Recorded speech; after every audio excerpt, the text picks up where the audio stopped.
You'll notice there are some bulletins on the tables listing the upcoming talks. Dr. Asia King is a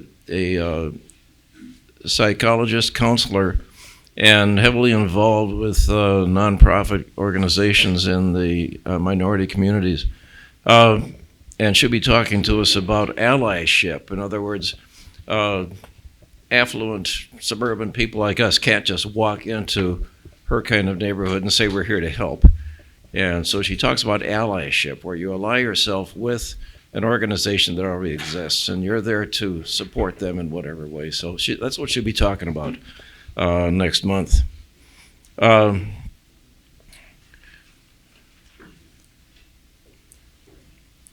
Andrew Paule is a co-worker of mine from Goodrich. Well, it was Rosemount, then Goodrich, then United Technologies, and then Collins, and then Raytheon. And what's the current incarnation? Raytheon's the current one.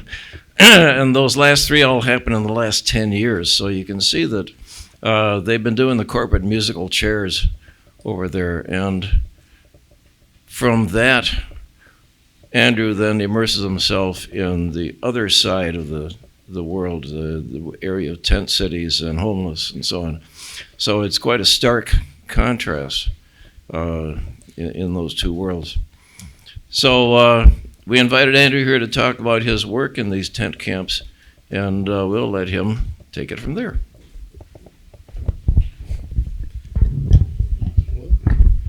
Thanks, Harold. Thank you for the opportunity. Thank everybody for coming down. Listen to me. I'm a physicist. I work in aerospace. I design products which, if you fly, Harold and I have kept you safe over the years. That's our job. Everybody that flies, I'm keeping you safe. My devices that I design keep those airplanes in the air. Doesn't matter what you're flying. I guess the start of my thing, I'm asking everybody, do you wear your seatbelts? Everybody wears their seatbelt, right? Yeah, why? No? All right, we got a rebel.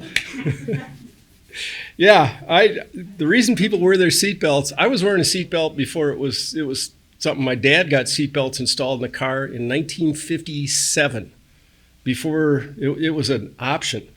And only Volvos came with seatbelts at that point in time. We didn't have a Volvo, but it was my dad. All the cars that I grew up with had seatbelts in them. I started carrying Narcan several years ago, and I wonder why people don't carry Narcan. People associate it with drug addicts, and I'm never going to be around them. But you may well be. How many have grandkids, kids in high school? Those kids are seeing opioids in high school. Burnsville has an overdose. St. Cloud had some bad stuff going on last week in St. Cloud Cathedral High School. This is a private school. They had a couple of overdoses there. So it's becoming something that people disavow. They think it's in the tent cities. It's like people used to think that all the heroin use was in the junkies in New York. No, there's people who use it. I've lost kids that I've known that are good kids. We lose more people to overdose on opioids than we do to car crashes right now. I have a close friend whose son has had a stroke, and we've revived him with Narcan. This is a kid who's he's got PhD chemist. His father works at 3M. His mother's a professor down at the university. It's not just in the city. It's all over, and every state, every village. The highest overdose rate in the metro area is right now out in Burnsville, and you don't hear about it because of HIPAA laws. If a lady overdoses, she calls the ambulance, they take her down, they fill her full of Narcan, they put her in a hospital bed for a day or two, they send her home, they tell her to go get treatment. She can usually do that. But the people that you hear about are the people that come from the court system. When the police get involved, then there's an official document that says someone is overdosed. But if you look at Hennepin County, we had 240 opioid overdose deaths and 48 traffic deaths last year. So in Hennepin County, it's about 5 times as likely that you die from opioids as you do from a car crash. And we're all running around with our safety belts, and nobody carries Narcan. Yeah, I look back at this and how it all started for me. My parents and the elders that I grew up with were all a bunch of social justice people as well.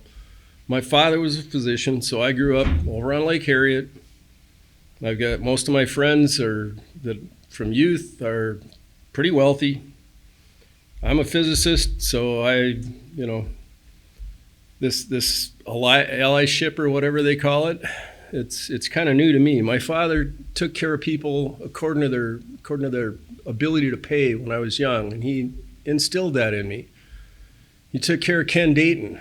That was one of his best buddies. He charged Ken Dayton $30,000 a year in the 70s.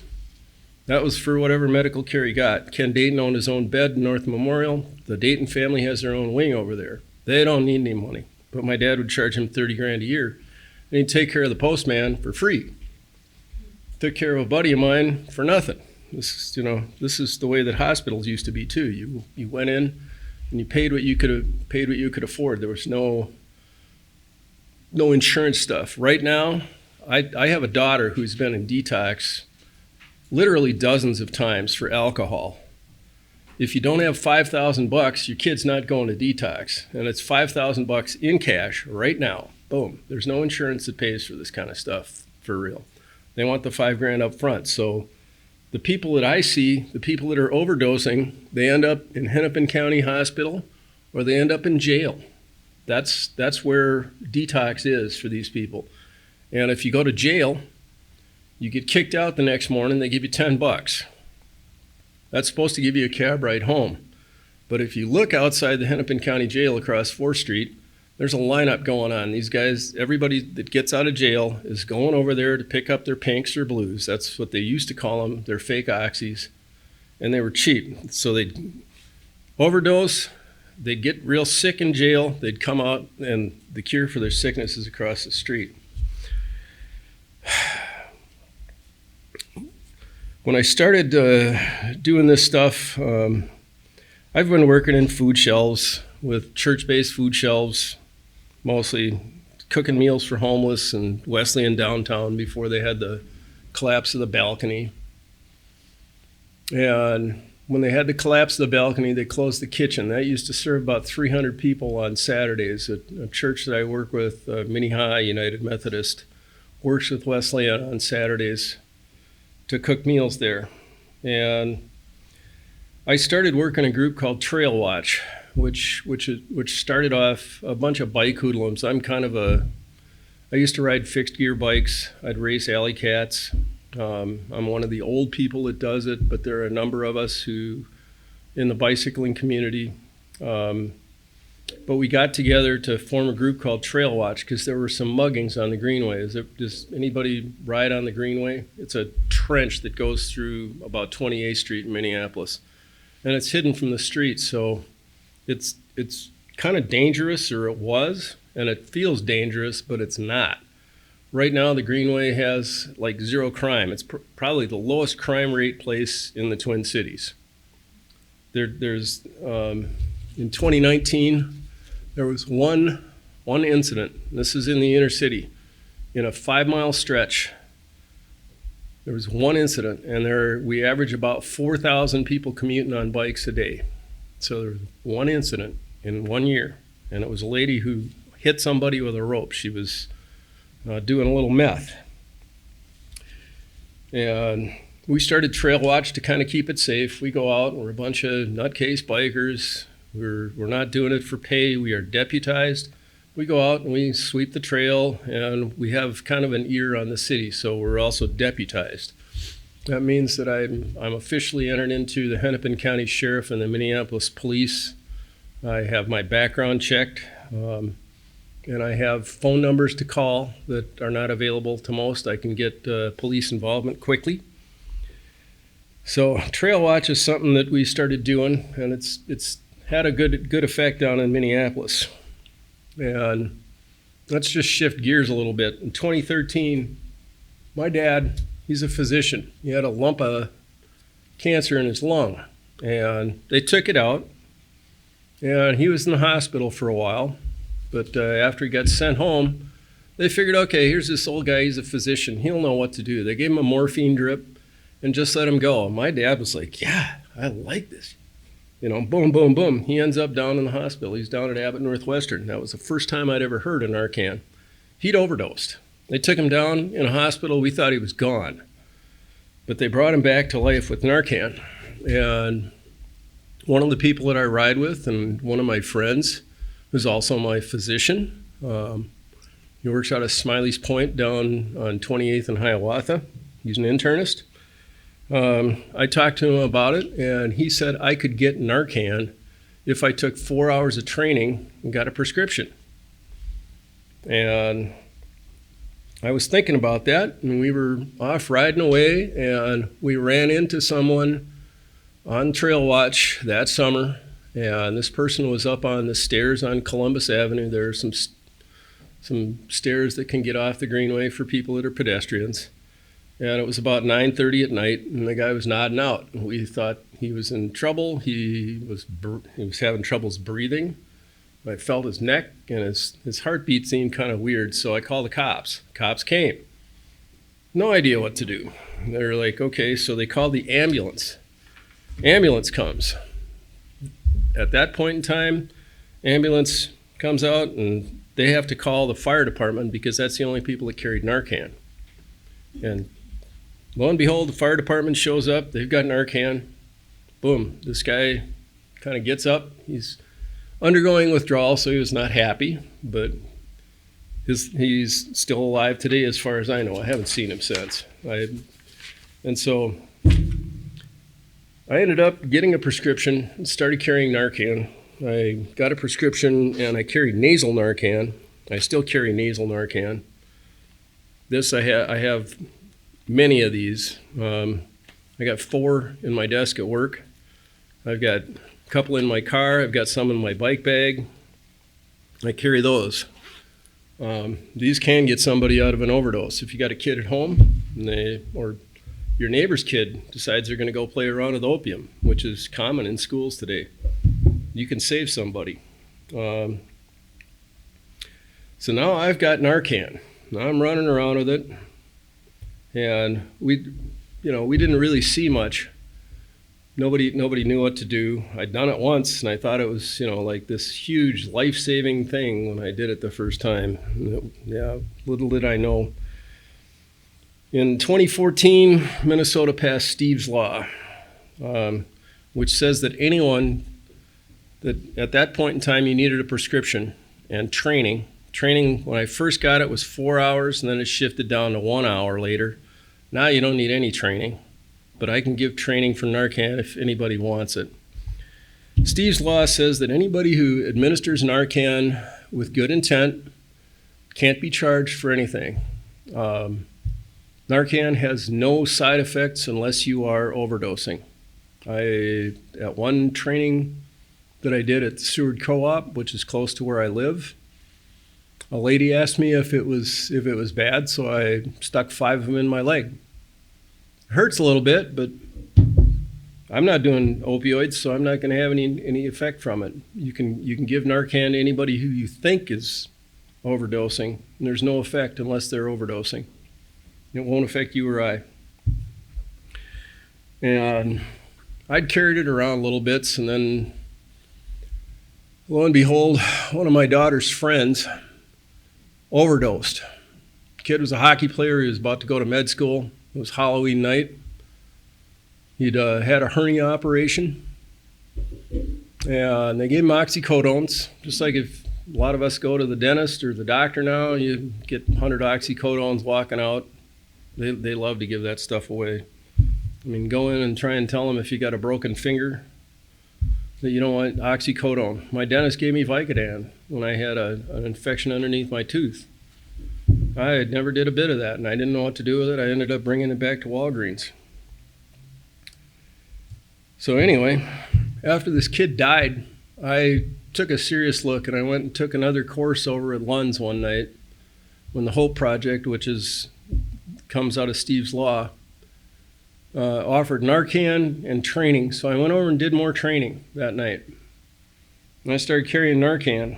And in 2018, when we were out riding, we started seeing more and more and more opioids. And we started also seeing a few people living down on the Greenway. It was no longer just, street people wandering down to the Greenway to mug people. There were people starting to live on the Greenway. But that's when we really started seeing what is now a homeless crisis. People were out living on the street, and they started living in tents underneath the bridges. 12th Avenue Bridge was a great place for me. I always knew there were going to be 10, 15 people there, and we'd stop there at night, trail watch would, and we started handing out Narcan and what we call clean kits. I started working with a group called Southside Harm Reduction and another group up, they're actually fairly close to here, called Valhalla Place. Valhalla Place is one of the few places that if you have someone who is indigent, that they can get them into actual treatment. They have beds up there. It's a privately funded group. So there is a way if someone is indigent, but it's very booked up. We had a group on Nextdoor in 2019 that was all wilded up because the tent camps were going nuts. There was lots of what I call orange. I'll show you something here. This is a clean kit. See the orange on it? When you see this orange, one of the things about having kids in the city, if you see orange, if you see a syringe, tell your kids not to play with it. About 75-80% of the people that are shooting up have hepatitis. A lot of them have bad hepatitis. And so you've got a good chance of catching hepatitis if I touch this needle, if someone is shot up with it and they just drop it, which they do all the time. So I give out clean kits, which assure that the person who's shooting up is not going to be sharing a needle with his buddy who's got hepatitis or AIDS. About 20% of the people out there have HIV or AIDS that are doing this on the street. I find these not just on the Greenway, but we found them in the alley by my house. I live down by the River Road. I live in a fairly well-off area in Minneapolis.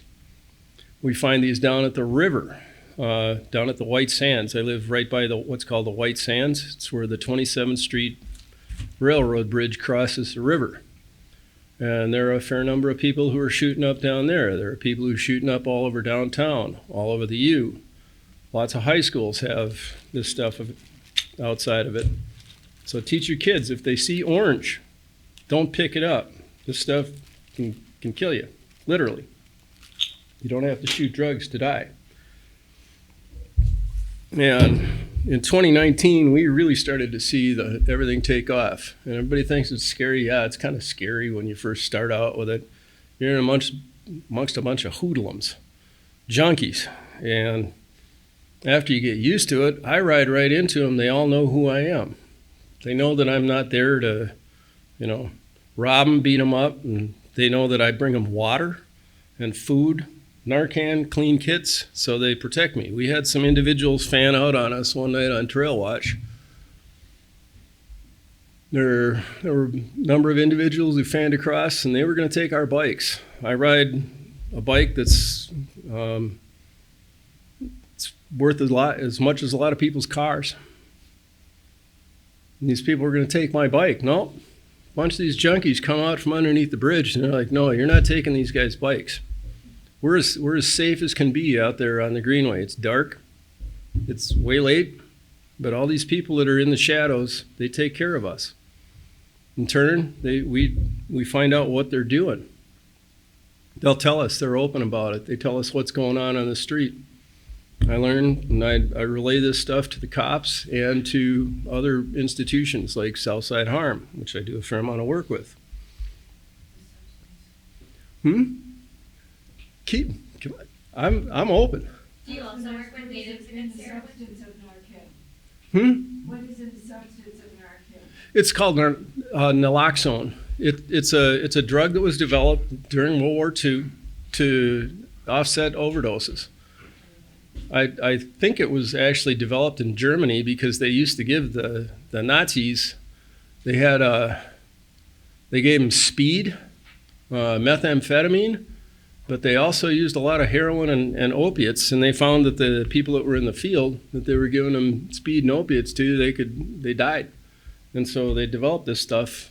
I'm pretty sure it was developed in Germany, but it's been used in this country by physicians since the 50s to deal with overdoses. Just like my dad. My dad was a physician. He should have known what he was doing, right? No, he's in there, he's got a morphine drip, and he's having a party. He's pushing the button and getting whacked up until he overdoses. How does somebody get Narcan? I can give you Narcan, or you can find it at a number of agencies. You can get it if you walk into a drugstore. If you have health insurance, the pharmacies are allowed to prescribe Narcan for you right now. You can walk in and ask for a prescription of Narcan, and depending on your insurance, it's not that expensive, but these are about $60 with no, the nasal ones. I think this is probably a better idea than what I give out most of the time. These are expensive. This is a nasal Narcan. I'll pass this around if anybody wants to see it. So a dose is $60 is what you're saying? Yep. And you need a medical card to get it? Nope. You can get it at any pharmacy. It's just how your insurance pays for it. They're $26 on Amazon. Yep. Yeah, but you can get it at any pharmacy. Anybody can walk in and get this stuff at any pharmacy. And you can probably order it off Amazon with no prescription. You don't need a prescription in this state. You don't need anything to carry it. That's changed. The laws have changed. Here. Andrew, if somebody's, you've got the nasal Narcan, but they're maybe passed out. Mhm. How do you administer it? If they're Just stick it up their dehydrated, nose. Just stick it up their nose. They don't have to inhale then? No. They If you put it up the nose, as long as there's blood flow going, Narcan works. This is injectable Narcan. These are a little more complicated, and I have taken training on this. This is mostly what I give out at night. I give out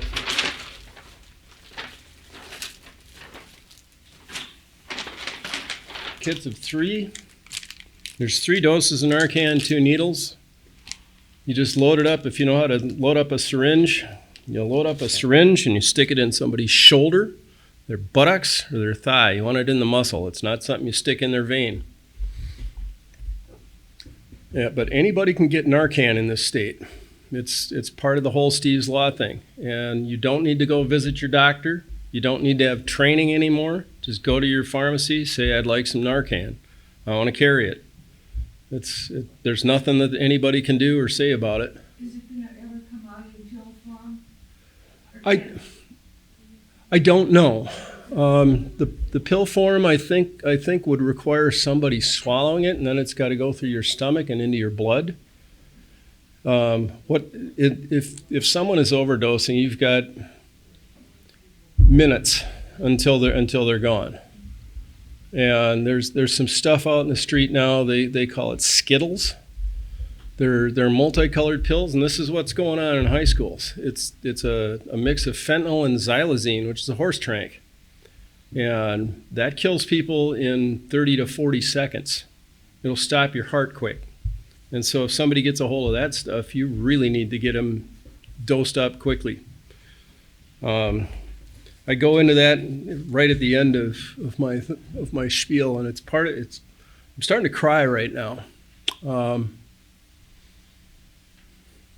I've had a hard time since Thanksgiving time frame for a reason, and I'll share that with you a little bit later. Anyway, back to this stuff. In 2019, we started working hardcore in the tent camps. We'd show up with water. I'd bring food. I'd bring Narcan, clean kits. We'd distribute it in all these tent camps around Minneapolis. That was easy to do. We all felt safe. We knew most of the junkies. Well, I shouldn't call them junkies. They're addicts. They're people. Nobody ever woke up in the morning and said, all right, today I'm going to go become an addict.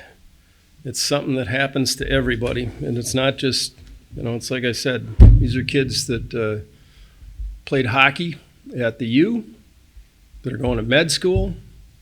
These are kids that are at private colleges. These are kids out in Wayzata. But most of the kids that have this happen to them, you don't hear about because of HIPAA laws. The ones that you hear about are the inner city kids, but they're the ones who have the least to deal with it. My daughter, I can afford to stick her in detox 17 times in 1 year. That was $100,000 just in detox. Her treatment, I've got a mansion and a Ferrari into her treatment. I can, luckily I can afford that, but most people can't, and the people that are on the street, they certainly can't. So they go to jail, or they go to maybe a night somewhere in the hospital, or a couple days in the hospital, and then they get kicked out.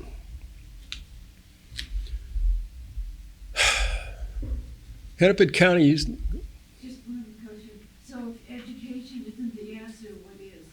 I don't know. That's part of the problem, is I don't have a solution to this problem. I don't know what the solution is. I don't provide a solution. All I'm doing is I'm out there, I'm trying to give people a chance. Clean kit gives you a chance to not catch hepatitis. Narcan gives you a chance to come out if you overdose. I don't know how to stop people from using opiates. I don't know how to stop people from drinking. I don't know how to stop people from using drugs. I don't think anybody really does. Yeah, one more question, Andrew, about Narcan. Are there any dangers associated with it? I mean, can you administer it in the wrong fashion? Can people be adversely affected by it, even though you're trying to help them? Yeah. Nasal, not so much. There's almost nothing wrong with nasal Narcan. The injectable stuff, you do want to put it into only the muscles. You do not want to put it into the bloodstream. I had somebody put it into the bloodstream of a person that they knew that had overdosed, and that was a mistake. It caused such an adverse reaction so quickly that the person had a heart attack and died. So you don't want to stick Narcan straight into a bloodstream. It's just the opposite. What it does is it frees your heart up, and apparently it sends a heart into like palpitations immediately. You got to kind of get it slowly and let it work on the opioids rather than just in the heart. You mentioned something can kill in 40 seconds. Why are the dealers passing that out if it kills in 40 seconds? Money. So they don't care what they put in it. They get the money, someone dies, and it's okay with them. The people who make this stuff, they don't care. I mean, if you look at it, just fentanyl. All these kids, they know they're doing fentanyl now. We lost 240 people in Hennepin County to overdose deaths last year. 240 people. And it's all fentanyl. Almost all the street drugs right now are fentanyl. You used to see China White, which is heroin from Vietnam, Laos, Thailand, Burma. There's a tar heroin, which is they call brown, which is Mexican in origin. That stuff's expensive and it's good, and it's used by all the kids out in Wayzata. It's used by the kids down by me. They can afford some China White, or they can afford some tar. The stuff that's on the street, pinks they used to be, a pink was $10 and a blue was 20. A blue is a fake oxy. A real oxycodone, 30 milligram, a blue, goes for about $60 on the street. A real pink goes for 20. What's the difference between fentanyl and an opioid? Fentanyl is an opioid. It's Produced by drug companies? yeah. It's been produced by drug companies for years. When I was a kid, before my dad died, I talked to him about fentanyl, and he'd actually used fentanyl. Dr. Nigerian was famous for fentanyl with kidney surgery because it's a very powerful opiate. And there's carfentanil and fentanyl. And if you've got somebody who's in extreme pain, you can give them fentanyl in small doses. It's been used for a long time. It's nothing new. It's not something that was made up by the Chinese. The Chinese figured out it was cheap to make, and they ship it over here in the mail. Almost all the fentanyl that came in for years came in through the mail. My brother is an attorney, and he's had clients who've gotten fentanyl in the mail. He had one client who got 4 kilograms of fentanyl in the mail from China. They go online. You can buy it on all these dark sites, and it just gets mailed over. And at one point in time, they guessed that about 95% of all the fentanyl that came into this country was coming in from China via the U.S. mail. It wasn't a bunch of traffickers scooting it across. Fentanyl, just to put it, you can have a bag. A kilogram bag is about this big. It's half the size of a loaf of bread. That's enough to kill 1 million people.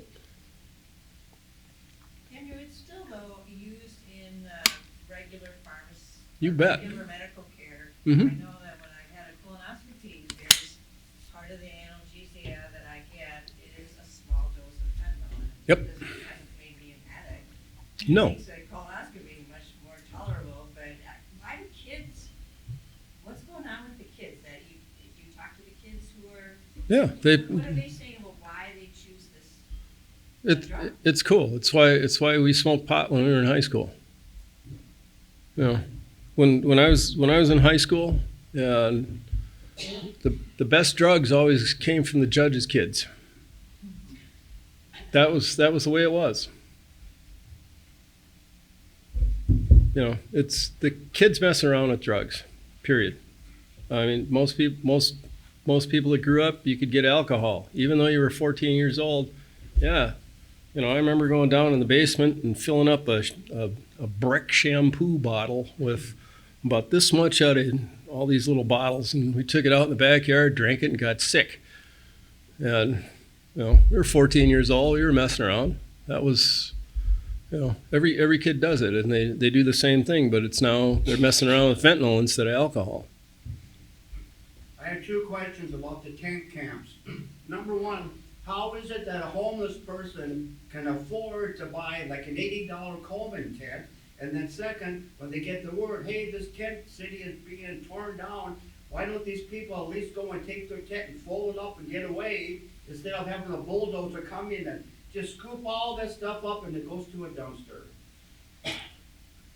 The tent. Give them the tent. I go to St. Stephen's, a church in Minneapolis, is very involved with the homeless community. There's a bunch of stuff on the south side that's very involved with homeless. I gather up tents and give them out to people. Literally, I've gone out and gathered half a dozen to a dozen tents, buy them off Craigslist for 10, 15, 20 bucks. I go put them down at St. Stephen's. They give them out. They're not moneyless. I mean, being homeless doesn't mean that you don't have money. In order to get an apartment, you have to have a credit rating right now. And an ID. And an ID. Yeah, generally a bank account. And it's not easy to just walk out and get an apartment. When I went out and I was trying to buy a car a few years ago, and they wouldn't even take cash for my car. It was a car that was in demand, and I wanted it for a given price, and I offered this guy a little bit over sticker, and he looked at me, and I said, I'll put cash on your table right now, not a check, cash. I had 4 stacks of cash that were that tall with me in my pocket. And I was going to give him cash, and he wouldn't take it. He wanted more money in that. And so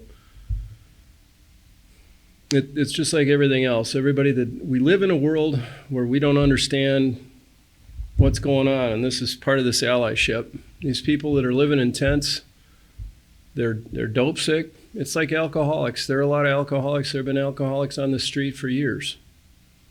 People will drink until they can't hold a job anymore. They'll continue drinking. They continue drinking when they have liver disease, when they know it's going to kill them. They just continue, we've had this for centuries. There's nothing new about this. It's just that the population is exploding right now. Yeah, Andrew, I have another question about kind of the motivation here, the why. I mean, you're doing some remarkable work. You're hanging out with people who are really difficult to be with. Mm-hmm. Folks that we avoid, most of us, Yeah. most of the time. What gets you, I mean, you've talked about your daughter, that sounds very tragic. Mm-hmm. What gets you into these communities, working with these people that are frankly really hard to love and obviously need help, but there's not a lot of reward, is there? No. So say more about what gets you there? I have no idea what really gets me there. I told you, my mom and my dad were involved with kind of this overarching, whatever you want to call it. I went to an inner city high school. I went with some of the wealthiest kids. You'd probably recognize some of the families. We went to Minneapolis Central. My class graduated. This is 80% of them were in poverty. Half of us went to grad school. We placed almost 85% of our kids into college. We had more National Merit Scholars than the rest of the state combined the year that I graduated. 76, we had exactly the same number of National Merit Scholars as the rest of the state combined. In 77, when I graduated, we had one more than the rest of the state combined. This is Minneapolis Central. They closed it down. That's okay. I learned that there's no real difference in kids' background, but if you look at college versus parents' income, it's almost linear. If you earn a lot of money, your kids are going to college. If you don't, maybe. Chances are very slight if you're in poverty. There's almost no kids that are in poverty that end up graduating from college. It's economics, pure and simple. And when I started doing this stuff, I started out doing this stuff with Trail Watch because I had a daughter that was riding I live on a river road, and and a lot of swim kids come from Uptown or Lake Harriet. Swimming is another thing. It's like hockey. Hockey's expensive as all get out. When my daughter was little, she was either going to figure skate or swim, and I was like, yes, we're swimming. That's going to be cheap, right? No, it's not cheap. Trust. Twin Cities, yeah. What does Narcan do, and how does the body react once the person is injected? There are receptors that in your blood that carry opium around, and this blocks those receptors. And so it undoes the ability of opium to affect the nervous system. It doesn't allow the opium to be carried around into your nervous system. Then how does the body react? If you are on your first overdose, like my dad was, he just popped out. If you are an addict, and addicts, when they haven't had their fix for the day, they have something approaching a severe flu, and they come out and they're sicker than a dog immediately. I've had people throw up on me. It's like having an extreme case of flu right away when if you're an extreme addict and you get brought out from an overdose. Oftentimes they'll wake up and vomit Mm-hmm. right away. They'll go from being semi-conscious to being wide awake and And vomiting. very agitated sometimes. And usually mad that you took away their high. Mm-hmm. Yeah.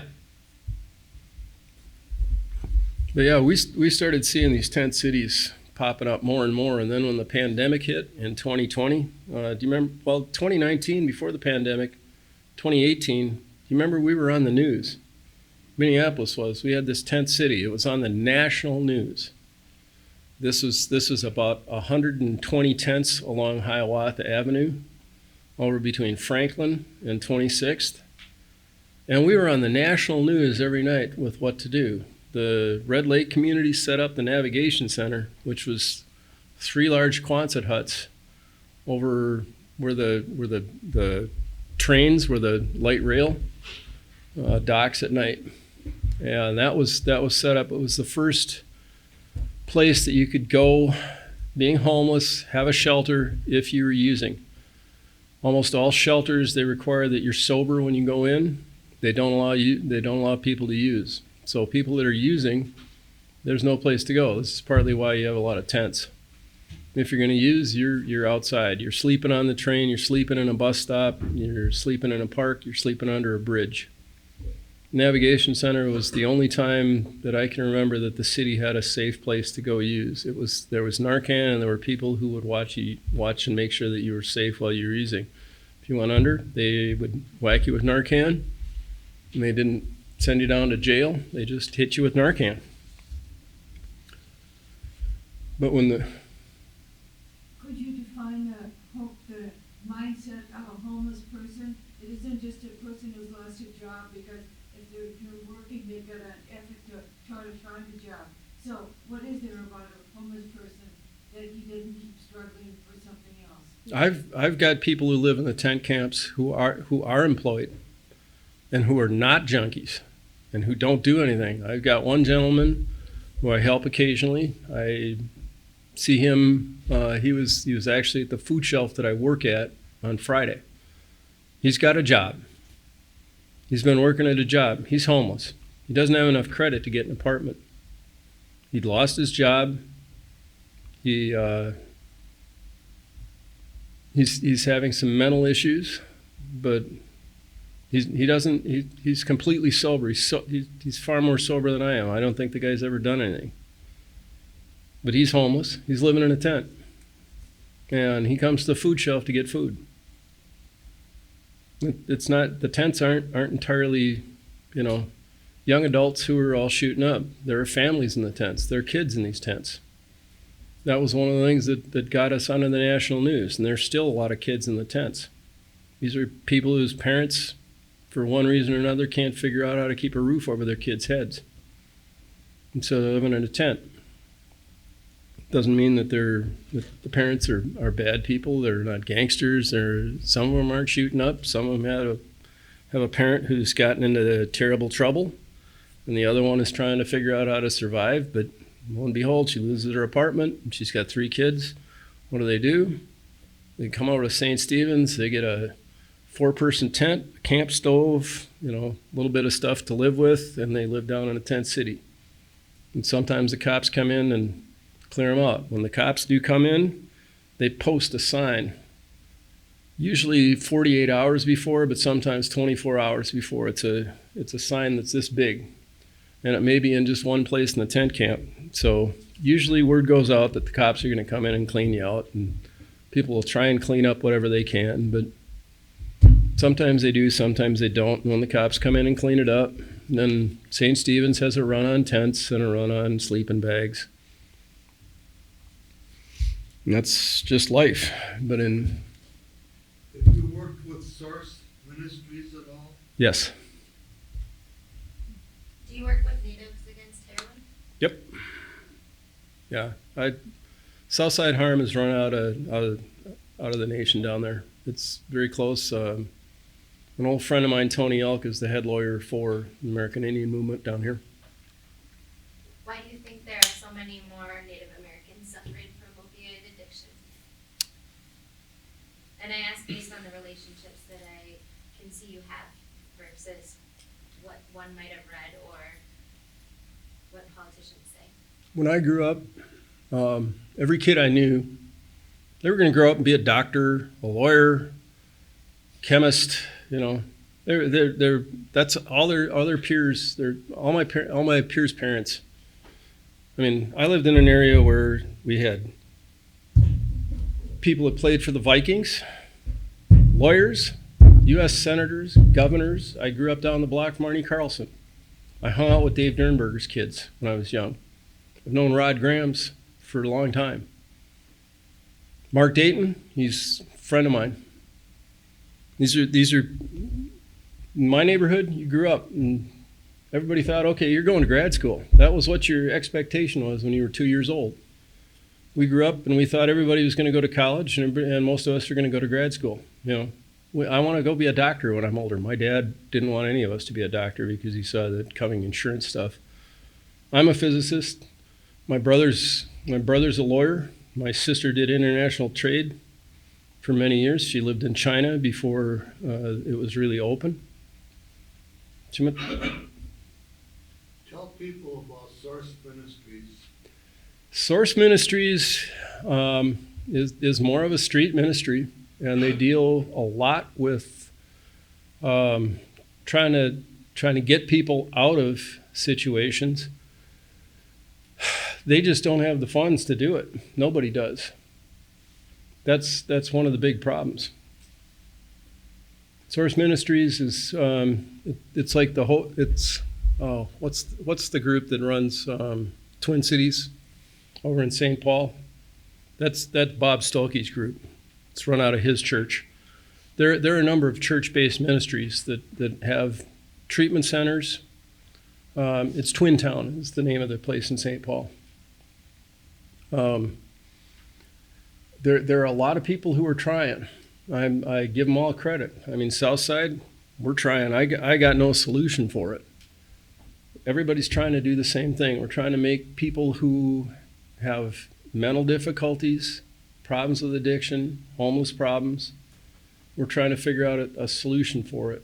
But I don't have the solution, and I don't know that anybody does. That's part of the problem. But there's a number of places like Source, Twin Town, Teen Challenge. Teen Challenge, Source is involved with Teen Challenge pretty well. That's another place. Teen Challenge. Clues, yep. It specifically serves Hispanic Yep. youth and adults because maybe they got addicted when they were being trafficked. Mm-hmm. Also really common in the Twin Cities. Yeah. Native community, those people, they grow up. If you go over to the White Earth over on Cedar, 24th and Cedar, you're over there. There are no adults there that have great jobs. They grow up. Little Earth, yeah, Little Earth. My daughter swam with a kid from Little Earth for years, and her mother ended up dying of an overdose.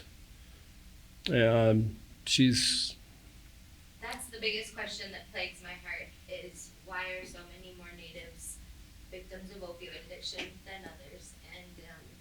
And that's what got me involved in serving in the tent camps. And some of you know I'm a bilingual teacher. I teach in a Spanish school, and a lot of our students' families, when they immigrated, sometimes were given drugs that then they became addicted to. Mhm. And so I've seen that affect families in the Twin Cities, and I can't seem to get my head around why we can't, as a community, come together to support the Native communities that suffer so disproportionately to these addictions and homelessness. Yeah. And the cycles and patterns, I can't understand that. Yeah, it's very racially based. As we stand on Dakota land, you know? Yeah, well, it is. If you look, go down to the Hennepin County Jail. Take a look at the people who are in there some night. If you ever want to go, I deal with a group that goes down there, and we basically help people. You can get into it if you're a member of Al-Anon. We go down there and we give people Big Book is what it's called in 12 and 12. We tell them that there is a, you can kick alcohol, you can kick drugs. Yeah, we've got the only program that's ever worked for it is the bills. All these treatment centers. My daughter's been to treatment 14 times. If that was such a great deal, I got between insurance and myself, it costs $3,000 a day. You're in there for 30 days. It's $100,000. I've got $1.5 million in the treatment of my daughter. Didn't work. The only thing that's ever really worked was Alcoholics Anonymous program, the 12-step. So you're saying there's no way to keep fentanyl from coming into the country? No. It's the war against drugs. We've been doing that since I was a kid. worked really well, right? So it's like a losing battle. It's a dumb battle. It's a losing battle. You know you're going to lose. It sounds great. What it does is it builds an industry that jails a lot of people. In Minnesota, you can buy furniture from a place called Mincor. UTC was buying Mincor furniture. I mentioned that to the people that ran the plant. Yeah, we've stopped buying that. That is a way to employ prisoners as a direct competition to somebody who's out and trying to run a little furniture company. Mincor, their labor is 35 cents an hour. They employ the prisoners down here to build furniture. I'm in business making furniture. My labor cost, I want to pay you enough money so that you can have a house and, put your kids in college maybe. I'm up against 35 cents an hour incarcerated labor. That's what Mincor is about. That's what the whole prison system to me is in a lot of ways. It's economics. It's just like when people talk about homeless. It's almost all economics. My daughter, even though she's there, she lives in Phoenix. She's got a relatively new car. She's got an apartment. There's no real bottom for my daughter. Okay.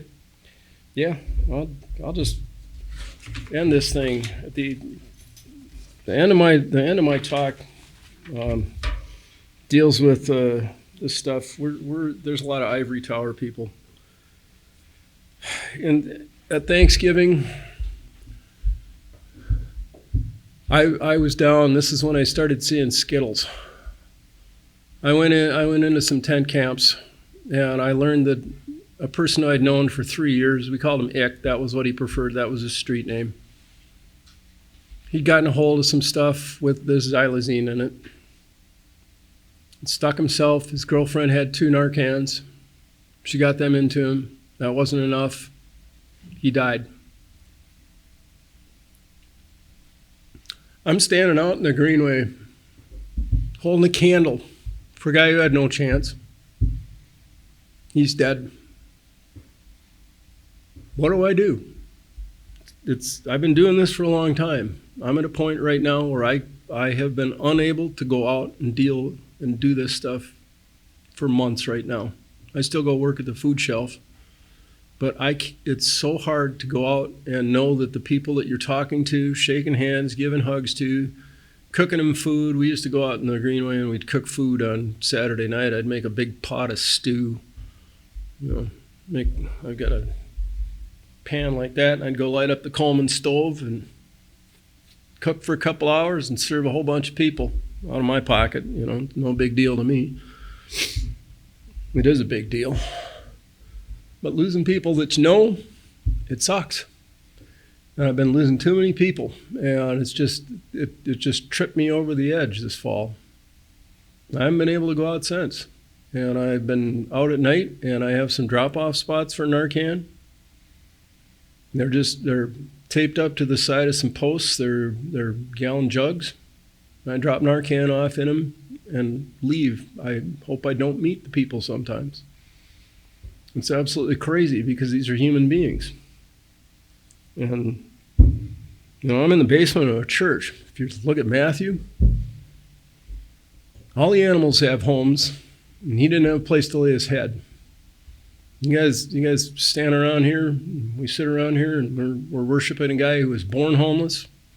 The last night of his life, he spent in a garden. Jesus was homeless.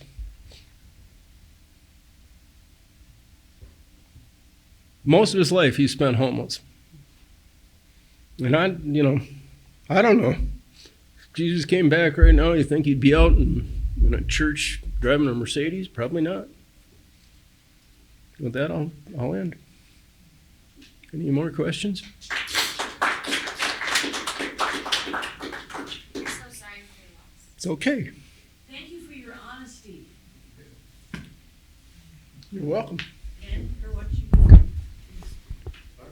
This is a powerful experience to hear about people that are usually anonymous and amorphous, and we really don't know who these folks are. We just hear about them in the news and the abstract. And I think this kind of brought it home.